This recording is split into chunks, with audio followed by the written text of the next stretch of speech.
স্থানীয় ক্রীড়া সংস্থাগুলোতে নির্বাচনের লক্ষ্যে আগের অ্যাডহক কমিটি বাতিল করে নতুন কমিটি গঠনের নির্দেশ দিয়েছে জাতীয় ক্রীড়া পরিষদ।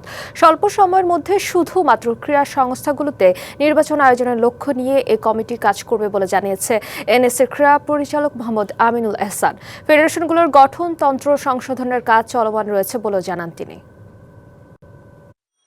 ২৪-এর গণ-অভ্যুত্থানের পর ক্রীড়াঙ্গনকে সচল রাখতে জেলা ও বিভাগীয় পর্যায়ে অ্যাডহক কমিটি গঠন করে জাতীয় ক্রীড়া পরিষদ। এনএসসির গঠনতন্ত্র অনুযায়ী অ্যাডহক কমিটির নির্দিষ্ট মেয়াদের কথা থাকলেও বেঁধে দেয়া ছিল না কোনো সময়সীমা, এমনকি ছিল না কোনো নির্দিষ্ট লক্ষ্য। তাই নতুন সরকার দায়িত্ব নেয়ার পর বিশেষ ক্ষমতা বলে বাতিল করে নামে মাত্র গঠন করা সেই কমিটি। উপজেলা, জেলা ও বিভাগীয় ক্রীড়া সংস্থাগুলোতে স্বল্প সময়ের মধ্যে নির্বাচনের লক্ষ্যে নতুন করে অ্যাডহক কমিটি গঠনের প্রজ্ঞাপন জারি করেছে ক্রীড়া পরিষদ। ৫ বছরের জন্য একটা নির্বাচিত সরকার এসেছে।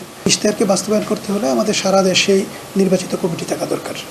সেজন্যই নতুন করে অ্যাডহক কমিটি গঠন করা হয়েছে, যে অ্যাডহক কমিটির মূল দায়িত্বই হবে নির্বাচিত কমিটির কাছে দায়িত্ব হস্তান্তর করা। এবং সেটা এই কমিটিটাকে আপনারা ঠিক ক্রীড়া পরিচালনার জন্য ওই সংস্থার কমিটি না মনে করে এটাকে মনে করতে হবে যে একটা নির্বাচিত কমিটি গঠনের জন্যই আসলে এই কমিটিটা গঠন করা হয়েছে। এবার নগদে পাচ্ছেন হেলিকপ্টার অফার, তাই কেনাকাটার পেমেন্ট নগদে করুন আর বুঝে নিন ২০০০ টাকারও বেশি ক্যাশব্যাক সহ হেলিকপ্টার রাইড। পেমেন্ট শুরু করুন আজই।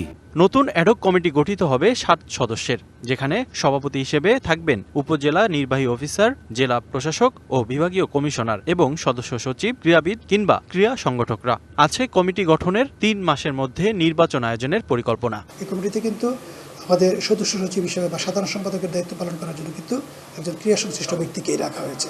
সাধারণভাবে ৩ মাসের মধ্যে নির্বাচিত কমিটির কাছে দায়িত্ব দেওয়ার একটা বিষয় আছে। আমরা আশা করি কমিটিগুলো গঠিত হয়ে যাওয়ার পরে তারা অবশ্যই এই দায়িত্ব মাথায় নিয়েই দ্রুত তাদের যে মূল দায়িত্ব সেটা পালন করে আমাদের কাছে নির্বাচিত কমিটি উপহার দিতে পারবে। এদিকে ফেডারেশনগুলোকে ঢেলে সাজাতে গঠনতন্ত্র সংশোধনের কাজ চলমান বলে জানান এনএসসির ক্রীড়া পরিচালক মোহাম্মদ আমিনুল এহসান। গঠনতন্ত্রের কাজ চলমান আছে। Rifat Miran, DBC news, Dhaka.